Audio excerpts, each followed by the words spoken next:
తిరుపతి జిల్లాలో ద్విచక్ర వాహనదారులు ట్రాఫిక్ నిబంధనలను అనుసరించి తప్పనిసరిగా ప్రతి ఒక్కరూ హెల్మెట్ ధరించాలని జిల్లా ఎస్పీ సుబ్బారాయుడు సూచించారు. నిబంధనలను అతిక్రమించిన వారిపై చట్టపరమైన చర్యలు తీసుకోవడం జరుగుతుందని ఆయన హెచ్చరించారు. తిరుపతి పద్మావతి మహిళా విశ్వవిద్యాలయం సావేరి సమావేశ మందిరంలో శనివారం తిరుపతి జిల్లా పోలీస్ శాఖ ఆధ్వర్యంలో ద్విచక్ర వాహనదారులకు హెల్మెట్ వినియోగంపై అవగాహన సదస్సు జరిగింది. అనంతరం అవగాహన ర్యాలీ నిర్వహించారు. ఈ కార్యక్రమానికి తిరుపతి జిల్లా ఎస్పీ సుబ్బారాయుడు ముఖ్య అతిథిగా హాజరయ్యారు. అవగాహన సదస్సులో ద్విచక్ర వాహనదారులకు హెల్మెట్ వినియోగంపై అవగాహన కల్పించారు. అనంతరం పోలీస్ శాఖతో ఏర్పాటు చేసిన అవగాహన ర్యాలీని జెండా ఊపి ప్రారంభించారు. హెల్మెట్ ధరించి వాహనం నడిపారు. ఈ సందర్భంగా ఆయన మాట్లాడుతూ సుప్రీంకోర్టు మరియు హైకోర్టు గైడ్ లైన్స్ ప్రకారం అందరూ కూడా హెల్మెట్ ధరించే విధంగా అవగాహన కార్యక్రమాలు నిర్వహిస్తున్నామని తెలిపారు. ప్రజలందరూ కూడా మీ భద్రత కోసమే తప్పనిసరిగా హెల్మెట్ ధరించాలి అన్నారు. మీరు భద్రంగా ఉంటే మీ కుటుంబం భద్రంగా ఉంటుంది. మీరు సురక్షితంగా ఉంటేనే భవిష్యత్తు బాగుంటుంది. కాబట్టి అందరూ విధిగా హెల్మెట్ ధరించాలని సూచించారు. నిబంధనలను అతిక్రమిస్తే చట్టపరమైన చర్యలు తప్పవని హెచ్చరించారు. ఈ కార్యక్రమంలో అడిషనల్ ఎస్పీలు వెంకటేశ్వరరావు, రవి మనోహరాచారి, ట్రాఫిక్ డిఎస్పీ రామకృష్ణ ఆచారి, సిఐలు సుబ్బారెడ్డి, సంజీవ కుమార్, ఎస్ఐలు సిబ్బంది పాల్గొన్నారు.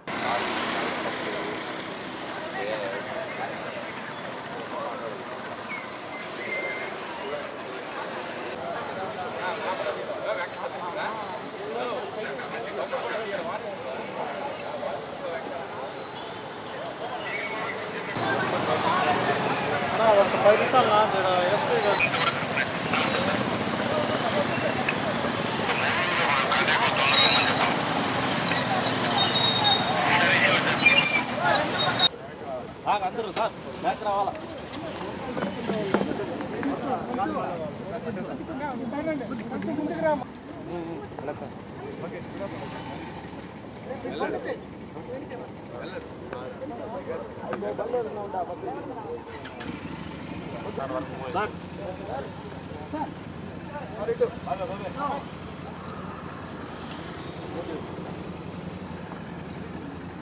సార్ ఫోన్ చేయండి సార్.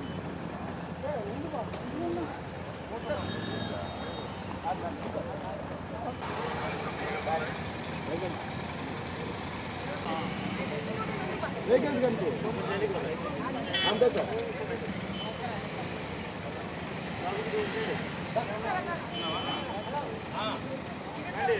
ఆపక్కండి.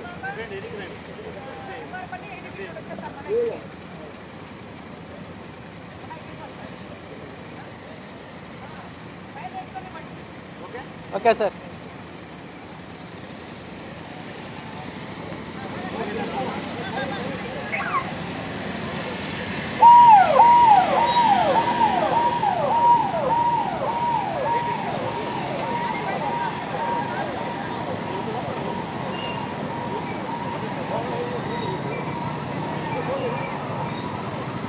రోడ్డు భద్రతా నియమాలలో భాగంగా వాహనదారులు సురక్షితంగా ఉండాలి అని ఒక ఉద్దేశంతో యూనివర్సిటీ వారితో సహకారంతో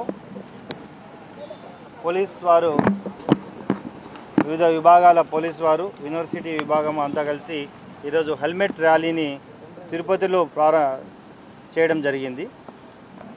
దీని ద్వారా అందరూ కూడా హెల్మెట్ ధరించాలి, రోడ్డు భద్రతా నియమాలు ఎంవీ యాక్ట్ రూల్స్ ఖచ్చితంగా ఫాలో అవ్వాలి. తద్వారా మీరు సురక్షితంగా ఉంటారు. మీతో పాటు పక్కన ప్రయాణించే వాహనదారులు కూడా సురక్షితంగా ఉంటారనే ఒక ఉద్దేశంతో ఈ కార్యక్రమం పెట్టడం జరిగింది. దీని ద్వారా ఎంవీ యాక్ట్ సరిగా ఫాలో అవ్వకుండా, రోడ్డు భద్రతా నియమాలు ఫాలో అవ్వకుండా అనేక రకాలుగా యాక్సిడెంట్లలో వారు ఎఫెక్ట్ అవుతున్నారు. కాబట్టి ఈ అవేర్నెస్ ప్రోగ్రాం ద్వారా అందరికీ కూడా ఒక నియమాలు తెలియజేయడం జరుగుతుంది. అదేవిధంగా ఎన్ఫోర్స్మెంట్ ద్వారా ఎవరైతే ఈ ఎంవీ యాక్ట్ అతిక్రమిస్తున్నారో, డ్రంక్ అండ్ డ్రైవ్ కానీ లేదా హెల్మెట్ ధరించకపోవడం కానీ, ఓవర్ స్పీడ్ చేయడం కానీ, వీరందరిపై కూడా కఠినంగా వ్యవహరించడం జరుగుతుంది రాబోయే కాలంలో.